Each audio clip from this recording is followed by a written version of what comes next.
82%, there's been some research that came out that last week that 82% of people are changing their marketing plans almost entirely.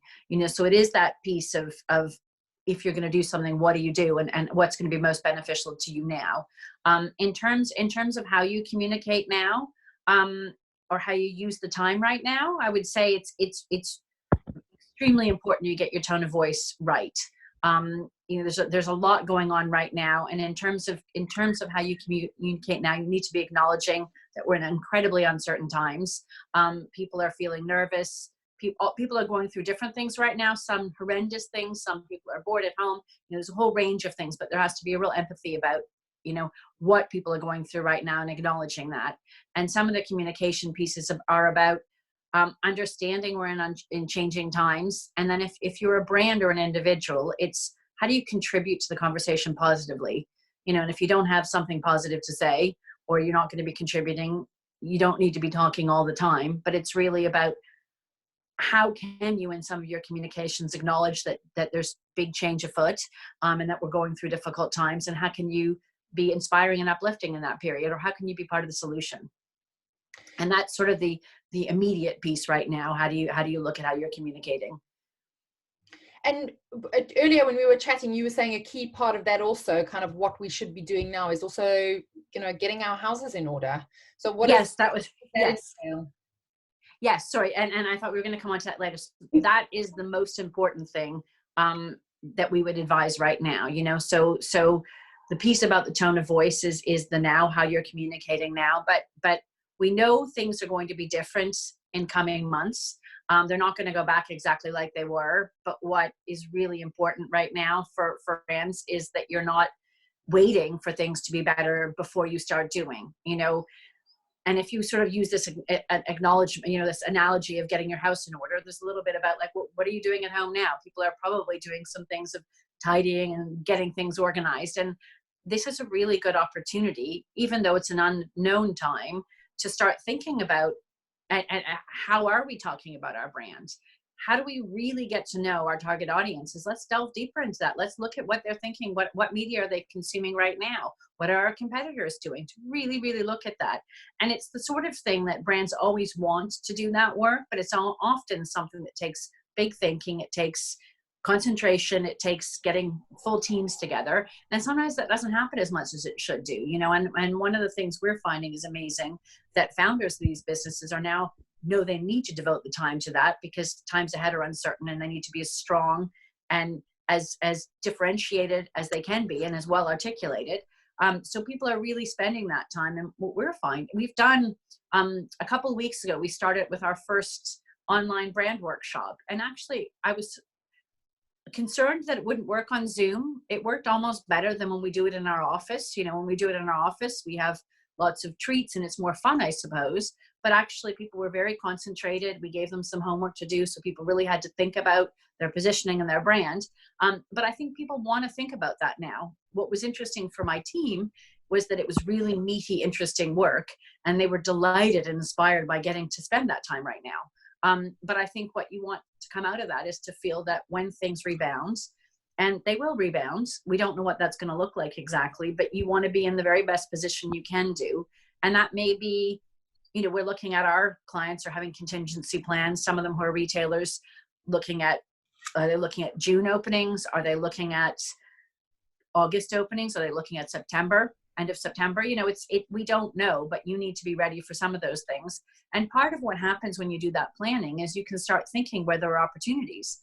So it's about thinking of, here's who our brand, here's what our brand is, here's what we stand for, these are our values. And that helps you inform your communication now a lot. But it's also about thinking, where are the opportunities when you start thinking about your brand?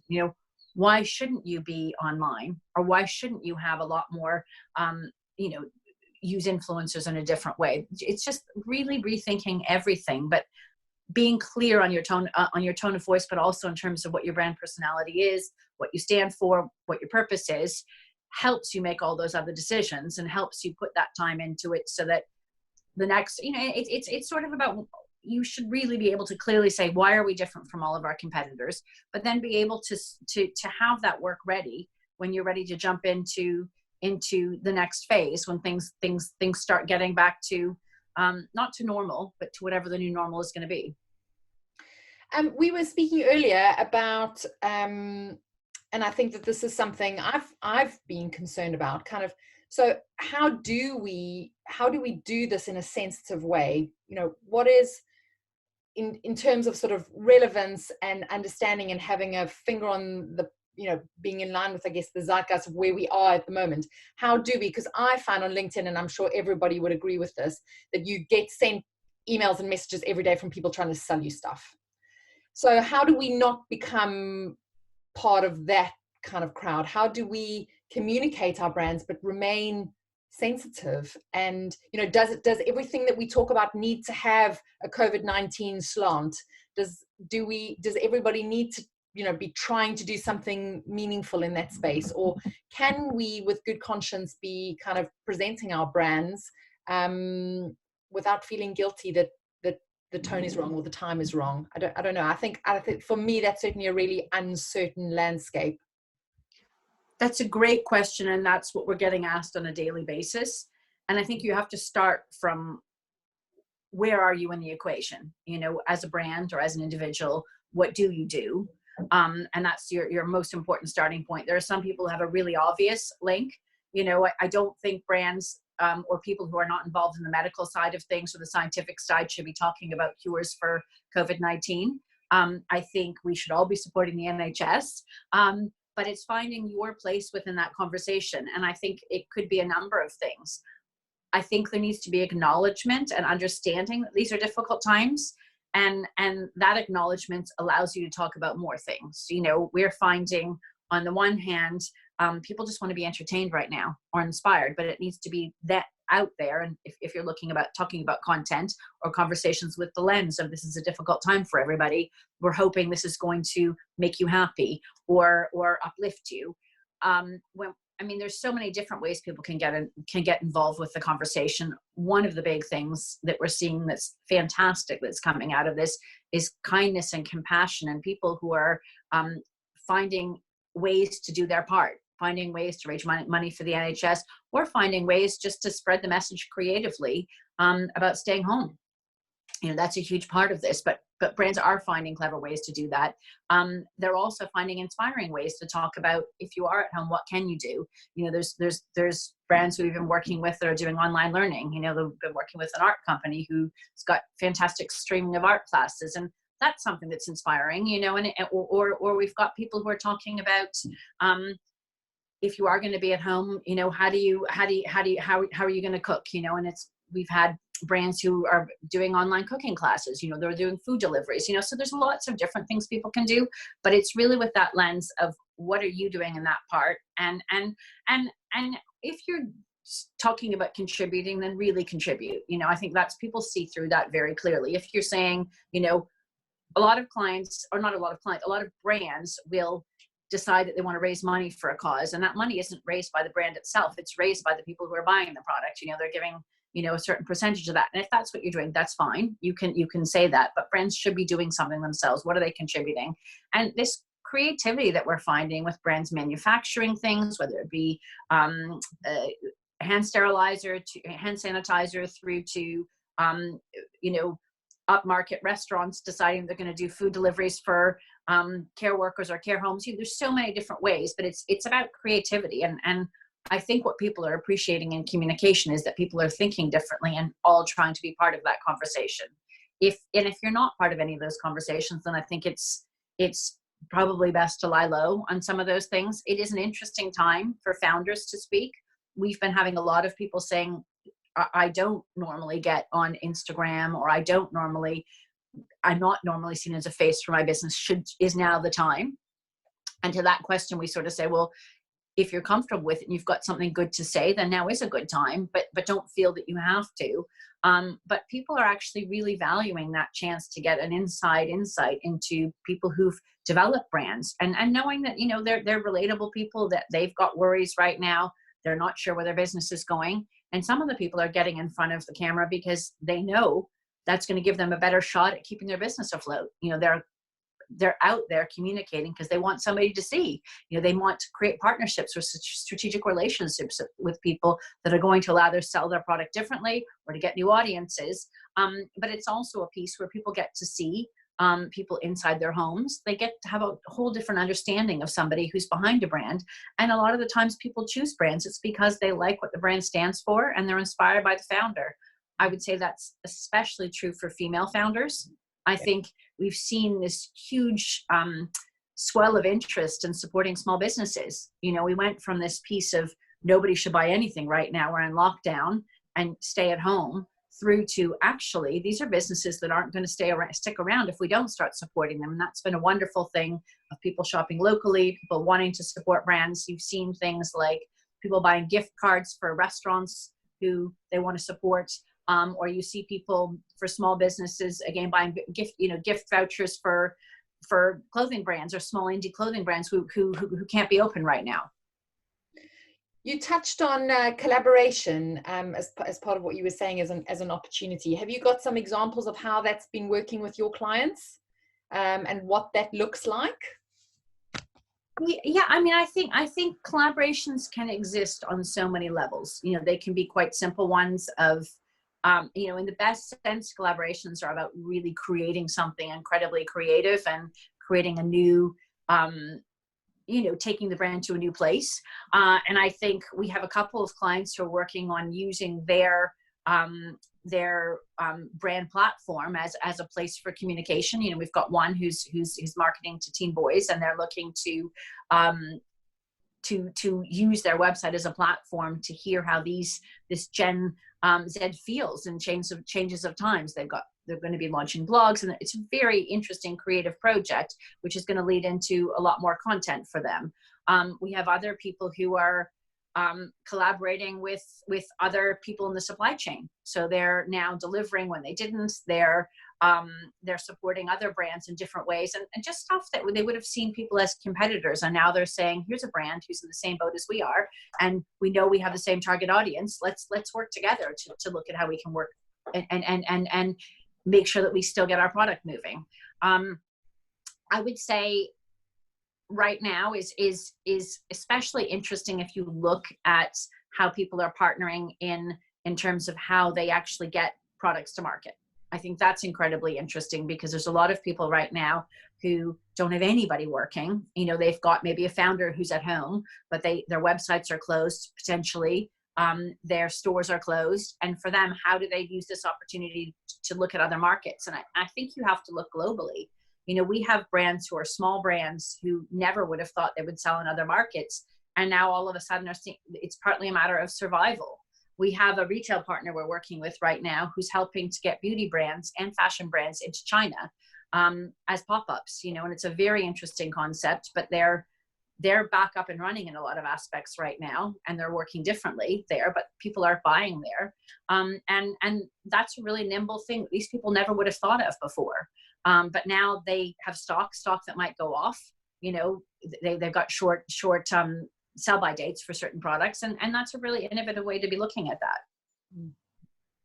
And you, part of the sort of, I guess, the what we should be doing now and the actual practical steps we're taking, you had mentioned to me about being brave, and that's one of the key pieces of advice you're giving to your clients. Can you talk to us a little bit more about what that means? Like, how can we be brave, and what does that mean?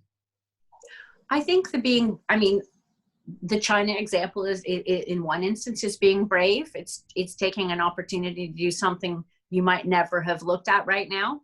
And I think that's kind of a low risk thing to do right now because it's something that's a pop-up, it's small initiative, but could be a whole new route to finding new customers here, but also because a lot of those people would also be shopping in the UK, but also abroad. I think it's really about going back to your brand values and thinking creatively how you differentiate yourself. So coming out of the gates when things are looking better in a couple of months, there's going to be everybody going after that rebound pound. They're going to want to be out there saying, we have to be selling now. We have to have our brand, back in the market. And so the ones that are more compelling and they're more themselves. You know, a lot of this isn't about trying to be who you're not, but it's saying, knowing who you are and communicating that the very best. And I think that may be launching a creative campaign. It may be launching a collaboration. You know, I think there's so much creativity right now and innovation that's going to come out of this horrible period. And it's about the ones that are doing that best. You know, it may be we have people that we know who are making new products because they're thinking about the shift in mindset to being more concerned about our health. I don't think that's going to go away overnight. I think that are more concerned about you know, wellness and focusing on what they think are the most important priorities for them. You know, we do a lot of work in the sustainability space, and I think there's some concern that people won't keep up some of those things because they're so expensive. But there's also you know, a feeling that there's a lot of things in the world that may have led to this situation that we're in, and how do we rethink how we consume and what matters. And that piece of really understanding that insight to create campaigns about your business, I think, are where the real creativity and opportunity is going to come, and really taking a stand. And so, I mean, do you think this is a time to take risks, to try things we wouldn't have tried normally? I mean, obviously, financially, we need to be aware of what the implications are of those things. But are you seeing that with your clients, that they're more willing to try things that ordinarily would not have been on the table for them? I do. And I know that could seem counterintuitive. I think they want to try new things, but with the thought behind it. What they're not trying to do is throw paint at the wall and say, we're going to try loads of things and see what works. I think they have to be extremely cognizant of what their marketing budgets are. Of course, they'll be smaller right now. Teams are often smaller. You know, a lot of these things are the founders themselves saying, I know I need to be ready and do something, and I'm going to drive this campaign myself. But I do think that, and part of that is a necessity. You know, we have to be creative and be the ones that try harder, the brands that try harder and have really focused their messaging and are understood better because of how they're explaining themselves. I think we'll do better. But people will, I mean, so much has changed in such a short period of time, and that continuing to change. You know, people are expecting brands to be more innovative. They're expecting them to be more involved. So the people who can do that best, I think, will do better. And sometimes good ideas don't necessarily cost lots of money. You know, part of founders being online, part of founders being more visible, that's just about them being present. That's about them listening and having conversations. It's not about them necessarily spending loads of money. But there are other ways that people can be bold too. You know, how do they use influencers? There's a lot of interesting people who we wouldn't normally have access to as influencers or as people who could speak for our brand. That's one piece that we are seeing a lot of, that brands are very confidently allowing third parties to speak about their brand and be part of that conversation, because nobody is doing photo shoots right now. Nobody is out there doing creative campaigns in the normal way. And so that's another way of doing something creative and also quite cost effective. Is there more appetite at the moment from influencers and celebrities to be doing kind of unpaid or more contra type collaborations and things? Because there is that sort of sense that sometimes it's tacky to be asking for money right now when we should all be coming together in the spirit of kindness. Are you seeing that with the influencers and celebrities that you work with? I think you bring on a really interesting point, is about a lot of these conversations. People are happy to be part of them if they're not transactional, you know, and we were talking about tone of voice in the right now, not about when things are looking like we're in the rebound, but, you know, it shouldn't be about buy this product. It's about engaging with them now and building up that brand momentum and also those relationships. So I think if it's something that has an angle, which is about common good, and also the brands that they truly genuinely like and they want to support, I think there's huge support for small businesses or for brands that they think are doing the right thing. Yeah, I absolutely think there's appetite for that, but in a way that's not forced. It has to be really, has to have integrity, and there should be some element of whether it's helping, you know, talk about the stay at home theme right now and that directive, or it's about supporting these brands, you know, as they go out into the future. But yeah, and I think it starts from having a relationship with a brand anyway, usually. But there are a lot of people who have a lot more time on their hands, and most of us here, I think, are people who are probably still extremely busy right now. I'm probably busier than I've ever been, and that's because people are in crisis, but also I need to keep my business going. But there's a lot of people who work in fields where they won't have that. They have some downtime and want to be part of something or engaging. And in terms of that, then, if there were influencers that we wanted to work with, or should we just be bold and reach out to them and say, hey, I've got an idea of what I want to do? I mean, is there more willingness, I think, to accept those kinds of requests than they might have been in the past? Is that what I think absolutely. And I think it's that piece of to work well with influencers, you have to do your homework. You have to, when we pick influencers to work with, we think very carefully about where are they in their trajectory. Are they on the ascendance? If they're too big and I'm not saying we would say no to Gwyneth Paltrow if one of our clients wanted to work with her. But on the other hand, it's one of those things about what's in it for them. Are they trying to raise their profile? Timing is everything in a lot of those things in terms of getting their attention and their focus. If you're working with an influencer, you want it to be authentic enough so it's not a transactional one-off. They come in and they do a post. It looks forced. You want them to collaborate with you. You want them to do something with you so they can create and they can be part of being a voice for the brand with their own lens on it. So that sort of work is actually quite a nice opportunity. We've often worked, for instance, in the fashion space. You bring in a designer to work on something and allow them to create something in a completely different sector.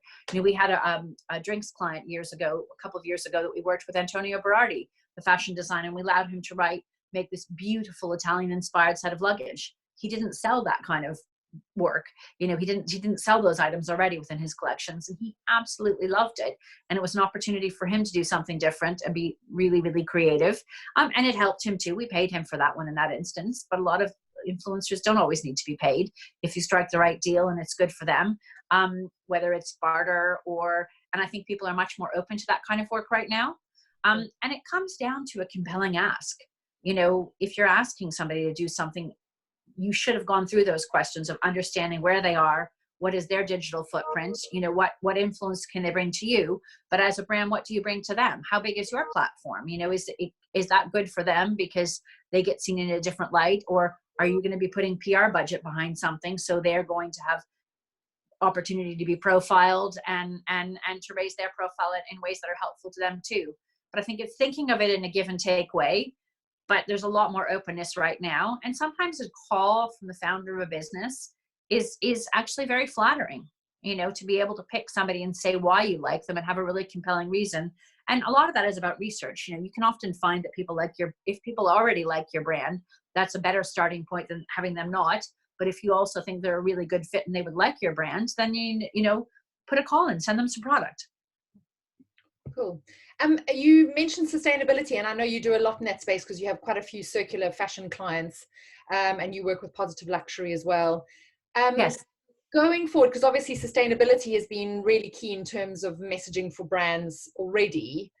Going forward, is that going to become even more important along with the whole health and safety perspective? I mean, are those kind of two messaging pillars we should be building into the DNA of our brands and how we communicate them? Yes, absolutely. I think the first one, which is an easier one to answer, is on the sort of the hygiene and safety factor. I think everybody is thinking about things differently, so things that we would not even have thought about before, in terms of trying on clothes in a shop. The touch points you'd go through it means leaving your house, it's going on potentially on public transport or in an Uber, or even getting places is going to have a whole new set of questions about how do we do that safely, looking at how people will experience things from a retail perspective. And there's a lot of things. If we look in China right now, people are booking to try on clothes. You have to book in advance if you want to try clothes on. You have to, they're sterile, they're disinfecting the clothes before people try them on. All those sorts of things. How people do safe contactless collection if they're dropping something off a package. If you've got circular fashion, that's going to be something, again, how do you look at making sure those products are truly clean? There's no chance that there's going to be any contamination or anything infectious on them. If you think of the words that people are using, we never had people use words when they're describing a lot of the processes. Before, people wanted more contact, they wanted service. Now people don't want to necessarily see the delivery person who's bringing it to them. And those are things that we are going to have to address in a big way. And I don't think those are going to go away. I don't think people are going to all of a sudden not be worried about that in a few months. I think that will be there for a good long time. In terms of sustainability, I think I think on a broader level, people are going to be, on the one hand, there's going to be some pent up demand. We look in China on Sunday, they had their highest ever sales in an Hermes store in one day, of people going and I think it was like 2.8 million in one day in one store. And that's probably, whether they call it revenge spending or that real bounce back of pent up demand. But I think for a lot of people, it's going to be about them being much more thoughtful. They've probably realized that they could do with a lot less. And they're going to be more choosy about how they spend their money. They also will have less money in lots of instances. We look at the stock market, there's going to be a lot of people who are out of jobs, so weaving all those sorts of things partly into the sustainability message. But I sincerely hope that some of what's gone on is not going to derail any of the sustainability initiatives that have been so amazing and growing over the last couple of years, especially this year. But I think those things are important. But it's again how you weave that message into how you're producing things, how you're engaging with your audiences. I've just lost you there. Sorry, I'm muted. There we go. In terms of that, how important is it then when we are sort of reformulating our message or kind of revisiting how we present our brands to the world, is it that we should be talking to our customers, our suppliers, kind of all of the sort of stakeholders in our chain? I mean, is that something now going forward that we really need to pay a lot more attention to than just banging our own drums the way we might have in the past? I think communication is really vital. I think if you were to think about your own conversations you might have had recently, I've had conversations I have never had with people before in this period of time, whether they be people that wonder if they're going to see their parents again. You have conversations with people that feel they're going to lose their businesses or have been ill, and didn't know if they were going to get better. And I think all of what's happening in the world has broken down a lot of barriers. And I think if you can be a good listener and also be empathetic and have those conversations. I had a client who I had a conversation with for 2 hours yesterday, and it was mostly about how we were living in our houses with children and homeschooling, but how it made us look at the world differently in a lot of ways. And it was a fascinating conversation that made me understand her in a way I'd never understood her before. So I think being human about it, having good conversations with people, but then understanding the people, I kind of thought about this, about, who's your A team? Who are the people that actually are part of your team on a regular basis that you might not think about all the time, but those are your people that help you keep your business going, but they also might be the people that keep you as a person going. Who are your friends that when the chips are down, you want to talk to? Those conversations are incredibly important for morale right now. In terms of your business, do you speak to your bank manager regularly? Are there things your bank can be doing to help you right now? Have you spoken to your landlord? I'm very lucky. We have a great landlord. We moved into a new office, which was finished the day before the lockdown. Our last piece of furniture arrived. And it's heartbreaking. It's the most beautiful office. It's exactly what I always wanted, and it's gorgeous, and it is totally empty. And those things are hard. Our landlord he had a terrific response to it. He said, we're going to split the difference. I can't give you a rent-free period, but you go in 50, I'll go in 50 and for a quarter. And that's enormously helpful for us, and those are things that have those conversations. Don't be afraid to ask, and be able to be vulnerable. If everybody says, oh yeah, everything's fine, then nobody's going to offer to help you. But these are the conversations we need to have. You need to talk to suppliers, and we're a business. We have some people who haven't paid us. And some of them have been amazing, who've said, I am so sorry, I can't pay you right now, but can we do a payment plan? How can I help you? What can we do? I don't mind if somebody is going to pick up the phone and talk to me, but it's the other pieces where people aren't having those conversations, they're hiding. And, being able to be in that space where you're having a conversation all of a sudden leads to a lot of other potential conversations that can be very helpful. I mean, for us, we've tried to match make, for instance, lots of our clients. Is there one client that can help the other? And we've always done that. That's often why people come to us, because we have a pool of clients that aren't really competing against each other, but they're targeting mostly the same sort of people in the end. But how can you as individuals, as business owners or consultants, how can you help other people? I mean, there's a bunch of people I've called recently and said, do you know what? This would be really helpful for you. One of the people I called was my hairdresser. I was thinking of my A team and thinking, I'm not going to be able to get my hair highlighted for a long time. How can I help them? Here's an opportunity for them, and thinking that way. So I think it's about generosity, but it's also about really thinking, are there media partnerships that you can have? And rather than paying for them, is there something else you can do? We've had a couple people we have an accelerator program for female founded brands and sustainable brands. We've done a bunch of new pro bono work in this period, and we've kept it open for people to say, if you've got a really good cause and we can help you with it, then call us up and we'll look at it and we'll help you if we can. And people are doing that all over the place. There are good business advisors who again might help. Are they people that advise you on other things? Are your accountants, could they be helpful? I think it's really being very open about it. And that leads me actually to the question. I mean, you're very much a media gatekeeper, and I think for many of us, dealing with the media and understanding the media landscape at the moment is challenging. So what are your observations around, how to deal with journalists right now? What do they want to hear about? How do they want to be engaged with?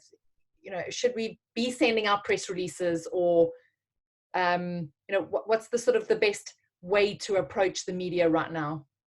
I think the question to any way we communicate right now is sensitively and just being really thoughtful about it. I think it really depends what you're communicating on, so for our clients, we work quite holistically. So some of them might be very happy to speak to the business press. If somebody wants to commentate on an industry, what's happening in the retail sector or the luxury sector or the beauty or wellness sector, they would be thrilled to have that opportunity. And people are looking for people to commentate. So that's a really big win for some brands, because they get to be available, and it's easier for them because normally you have to go to the studio for that sort of a thing. So for them, that's a really big win, because they may then be able to reach new audiences. On the other hand, we have some of our clients who do not want to be talking about, and some of them are bigger retailers, they don't want to be talking about furloughing programs. They don't want to be talking about what's going behind the doors, or the fact that they're planning for scenarios in about 18 months of things still being disrupted. They don't really want to be talking about that. When it comes down to some of the consumer journalists, I think it's a real span of things. So I've got something a bit weird going on. My cat is fiddling with the cord of my device here. I'm hoping it's not going to fall off the screen. Anyway,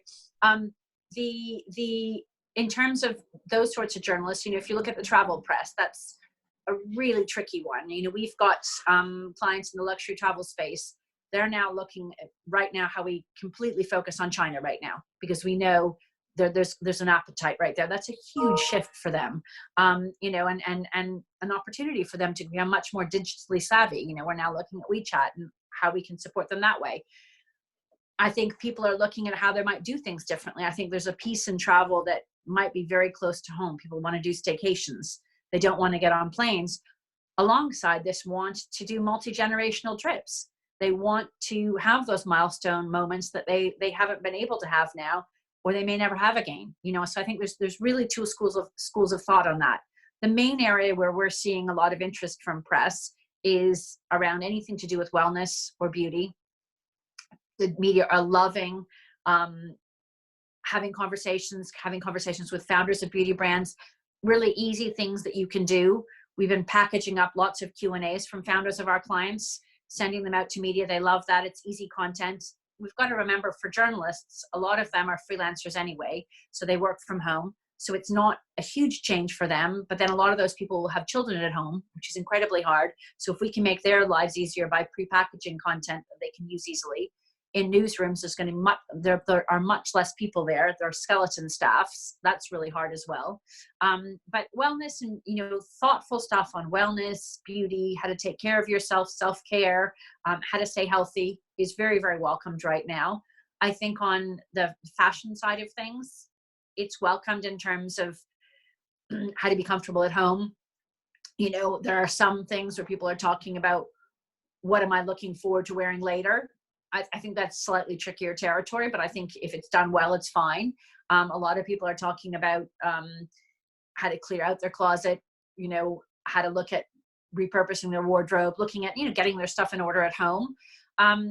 Food is an interesting one, content-wise. There's great, I know there's questions coming up. You're getting those questions, right, Michelle?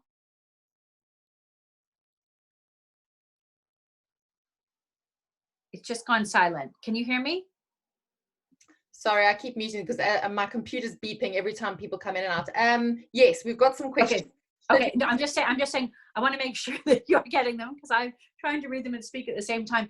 So in terms of things like food, there's huge opportunities. Ladre, one of our clients, is doing these wonderful cooking pieces where they're showing you how to make a French omelette, or they're showing you how to make croissants or macaroons. Those have been hugely popular. I think the real people things have been really popular too, in terms of brands like to talk about influencers, whether they're working with your brands or not. Anything you can do at home, anything that might be educational too, is hugely interesting. I'm getting stuff every day, in terms of what can you buy online? Where can I learn at home? We work with a wine company, and Forbes did a big piece for them. It completely changed their business, and they were really struggling right now because it's a difficult time. And all of a sudden, to get Forbes do a piece on, them as a terrific way to kind of have your lockdown seller, was a gigantic boost for them. Yeah. Well, at that point, shall we switch over to some of the questions that are coming through? So I can read through these ones, and then if anyone wants to ask any questions, we can take it from there. So I've got a question from Joy. She owns a style and image consultancy called Potential You, and her question is about how she communicates her new online styling services, because obviously she was very much a one-to-one, face-to-face service provider, and she's now doing online consultations. What's the best way for her to communicate that in terms of her newsletters and her online styling? She's without being salesy. First of all, I think that's a great offering. So I think there's a lot of things that people are thinking about that had to be about you leaving your house or about somebody coming into your home. This idea that you can do so much from Zoom or from others I think it's quite revolutionary. The fact that you can use this time to up your style game is really compelling. And if part of that is also a wardrobe editing service, again, I think that's really compelling right now. I think that could be newsletters. I think that's a really simple email to a bunch of editors. Ask them if they want to try it. That would be a really nice offer for somebody to say, and I think pick the right ones. If you're Joy, I think we've met before, Joy, actually. But if you're looking at doing that, then if you're looking to target a journalist, a really good piece of advice there, I think, would be to pick some journalists that you think would be not the obvious choices for that. So you're probably not going to go to Elisa Armstrong and say, let me edit your wardrobe or give you a style remake when you're at home. She writes about that. That's probably not going to be something she's going to be, answering your call immediately on. But pick somebody else who's, is there a terrific Evening Standard journalist that might write about that? Somebody from ES Magazine, or somebody from, one of the weekend newspapers. Just being a bit counterintuitive that way about people that you like the way they write. We've had very good success picking interesting journalists that are right for a variety of things, more features writers. So I would think a little bit about that. And I would think about potentially going after some influencers who might talk about you and what you've done on their platforms. again, I would pick people that aren't positioning themselves only on a style platform, because again, they're probably not going to talk about having a stylist necessarily. And again, maybe look at the sustainability side of it. Is that something that's part of your offering? Having a sustainable styling service slash, if you're repurposing some of the clothes or doing wardrobe editing, is quite different and interesting. Brilliant. And then we have a question from Helen. She's asking if you have any specific advice for consulting or service or consulting advice for B2B businesses. So what should B2B businesses be doing right now? I think the piece that I talked a little bit earlier about, really about engaging with your stakeholders, is incredibly important. I also think, and are you talking about media right now, or is that just general advice? Helen, are you there? I don't know if she's left. General advice. I mean, yeah. I think from that piece, it's, and by the way, my name is not Lisa. I'm so sorry. My first name is Lisa. On my iPad, it says Lisa, but I'm getting messages to Lisa. It is Gabrielle. It's just one of those names I never use, and I can't seem to get it off my iPad. So generally, really engage with stakeholders, but think about people that you come across on a really regular basis. Are there people in your supply chain, or people that you've collaborated with previously, or are there competitors or brands that are adjacent to yours? Are there people that you could call them up, ask them how they're doing? Being able to be vulnerable in that position, great things come out of those conversations, whether it be, can we share in some way something? Can we share whether you have to buy a certain ingredient? Could you share, because you don't want to be spending loads of money right now? Could you look at doing a pop-up in somebody's space? Could you look at collaborating together? Could you look at collaborating on a delivery service? Could you look at sharing some premises?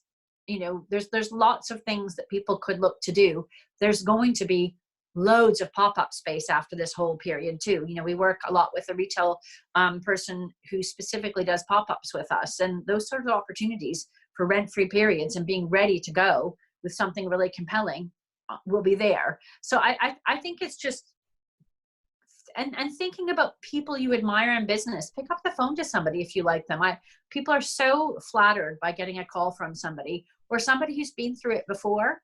I think that's incredibly useful. These learnings from this time are not like previous recessions, and there's been nothing like this before, really, because I don't think we're talking about coming out of a recession into this situation. The economy was fairly robust before this happened, so hopefully things won't be that hard to pick up, but yet we don't know the time scale on this. But just that would be my best advice. Really look out for people you admire and talk to the people that you think are in similar spaces to you, and see how you might be able to collaborate.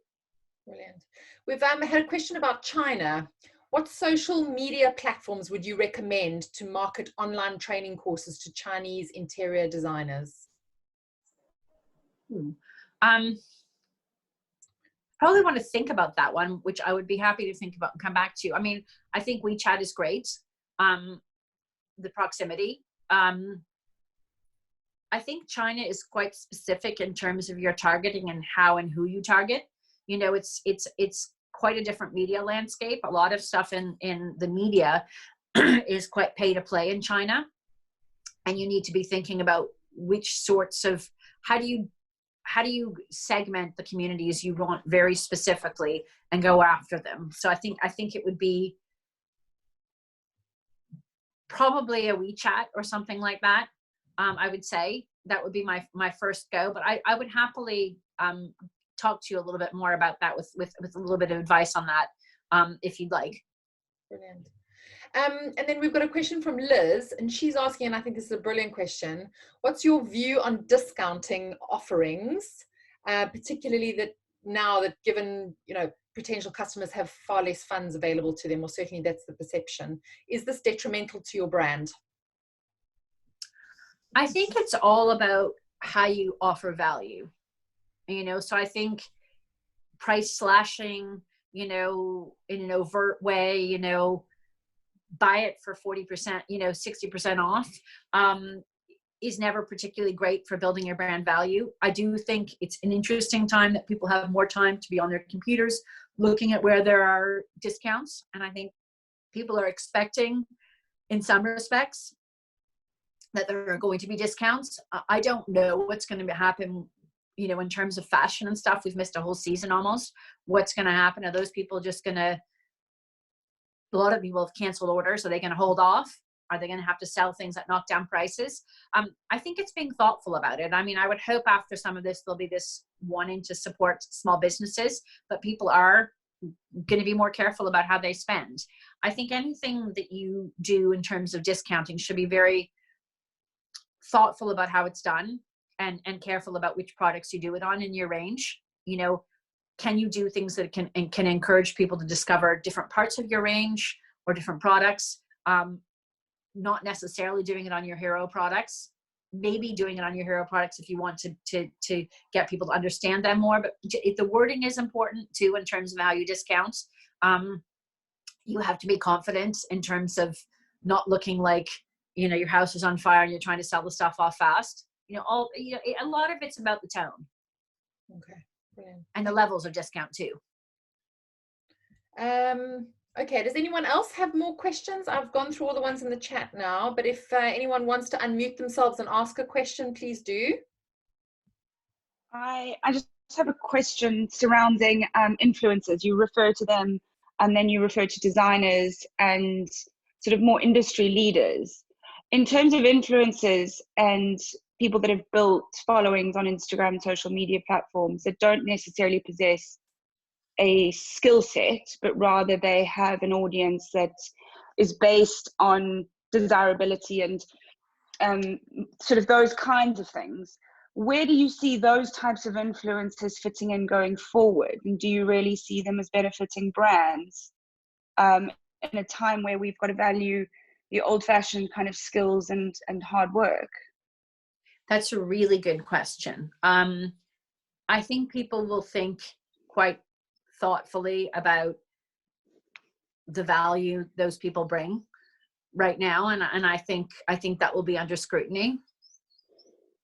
There is a place for some of influencers where they bring that desirability to a brand, whether they have a huge audience. When we have clients come to us and say, look, we're thinking of bringing, often brands will be approached directly by influencers, and they'll come to us and say, this person has 2 million followers. They're amazing. This person would be amazing. It's going to change my business. And our first question is, well, who are they? What's their reach? How genuine is the following, and how are they segmented down? I think it's a case by case thing. I think there'll be less resonance for ones that aren't, they don't stand for something, or there's some amazing influencers that have huge followings, but they actually, whether they're in the wellness space or that they're doing something. I think the ones that are doing not so much but their own profiles, I think there's less space for them. But then some brands can benefit from that. You got, some of them it has worked for them, but I would say there'd be less towards that end of the spectrum. Okay. Anyone else? Thanks, Jess. Sure. Does anyone else have any more questions? Okay, well, we are about to round up. Gabrielle, in conclusion, is there anything else that we might have not touched on that you wanted to share with everybody? Just looking at my notes. No, I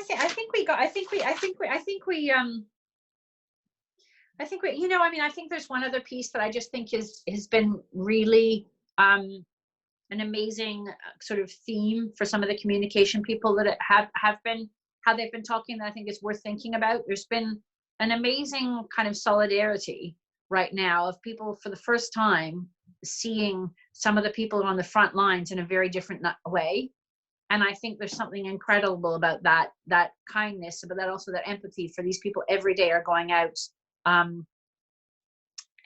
risking their lives to keep others safe. And I think that acknowledgement also that everybody is in a very different place right now. On the one hand, you can have people saying all the time they're completely bored at home, but actually we're safe at home.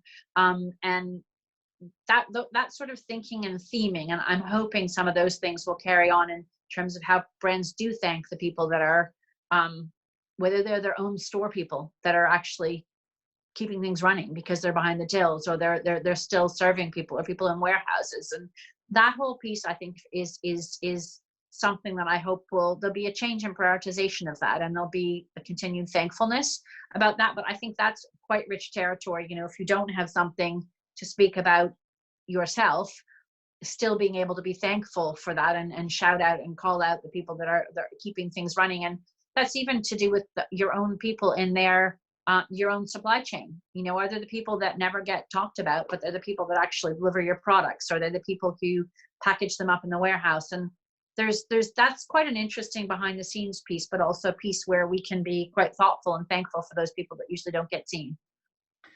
Do you think that we could reach a level of fatigue around brands offering discounts to NHS workers? Or because I think certainly on Instagram, a lot of the sort of fashion-based products, like companies that I follow have been offering those kinds of discounts.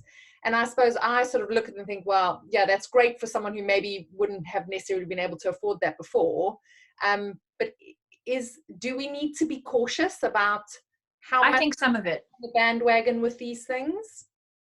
I do think some of it is there have been a whole bunch of high-end fashion retailers saying that, we're going to loan you a dress so you can go out and celebrate after this is all over. Those people don't even know if they're going to be alive, those people who are frontline, honestly, at the end of this. Or is that what they're really caring about right now? I think it has to be really quite resonant. It has to be, there's a lot of bad things have come out of this situation right now. I think the worst is that there are huge inequalities in this situation. There are people who have space to be honest, ride this out quite well at home in space where they feel they have enough of everything, and they may be a little bit bored at home or feel their freedom has been curtailed, but they're safe, versus people that don't have those choices. They can't decide not to work right now. They can't, they're in crowded circumstances. Or you have people that, it's easy for me to work from home right now. I'm in a room on my own, I've got my cat with me, but you have other people who, you've got people sharing a flat. You've got 6 people trying to work off the same kitchen table, or, there's just so many different scenarios for people. And that feeling of being very lucky right now. And I think a lot of things just won't matter to certain people. A lot of the frillier things, part of this is getting through this,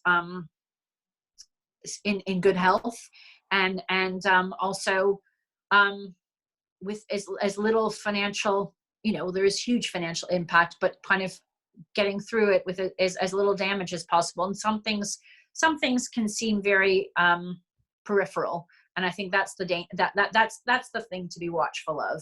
Do people want NHS workers to be getting jewelry and stuff? Maybe if somebody's going to give them a ring so they can propose to somebody they haven't seen, who's been like, if there's the right reason for it, there are some things where there've been wonderful stories. I think the hotel pieces I love the fact that was somebody who was staying in a wonderful hotel the other day and said, I've never been able to stay in a hotel like this before. And actually she was really delighted with it, even though she's exhausted. But so I think it's just very much being thoughtful about each thing, thinking about how somebody else might feel in that situation, and not leveraging the NHS, not using the situation as a, would the people want the products? We had one client that we said, let's not give the products to the NHS because it seems a little bit of a shoehorned, like we're trying too hard, and it seems like it's more good for us than it is for them. But maybe we do something later. In some of those instances, we've said brands that we work with, this isn't about giving product. You should be giving some money, or can you give some of your sales force? Can you give, can you do, if it's a manufacturer, can you do something else? So I think there are ways that people can be creative about that, but they don't have to be doing it if it's not really the right fit right now. Brilliant. Well, thank you very much. I'll do a last call for questions. I know, Joy, you've got one here about, Joy has asked about the frequency of newsletters. So considering that people are staying at home, should we be upping the frequency of our communication, or is that just adding to noise? I think people read the stuff they like. There's ones that I love reading and I read them every day. If I get things that I think are fantastic, I think don't keep anything too long. Have great headlines, so you're clear, in terms of, and not clickbait. So if you're saying that you're going to talk about something in a newsletter, make it clear in the headline of it. So if it's something that's appealing to somebody, then they can click in and they're actually going to read about what you're talking about. There's a lot of stuff that comes up that says they're going to tell you something, you can't find it when you actually go through, because it was sort of a headline that they thought people would be interested in. So I think once a week is probably good, but some you might want to do twice a week. It totally depends on the product and what you have, what your offering is, and how fast paced that communication is. What were people used to seeing before? Are there interesting things you're embedding in that newsletter? Are there films? Is there other content? Are you able to also weave into that any positive things? One thing we didn't talk about here really is mental health. That's a huge thing that I would actually say, this is not the answer to the question, but as a brand, that is one thing that's another stream of things that brands can do very well right now. If they're talking about things that they think are important, or how they're doing it for their employees, or also just in terms of causes that they're supporting. But if we were to go back to that newsletter, if you've still got great things to write about and to add value to, if it's genuinely good new content, but it has to be very generous. It can't just be about your product the whole time. Okay, brilliant. Thank you. There's been a question as well, and I'll just answer this to everyone, about how people can get hold of you, Gabrielle. So what I will do is send a follow-up email with you in copy, so that if anyone does want to reach out, that they can get in touch with you, if that's okay. Absolutely.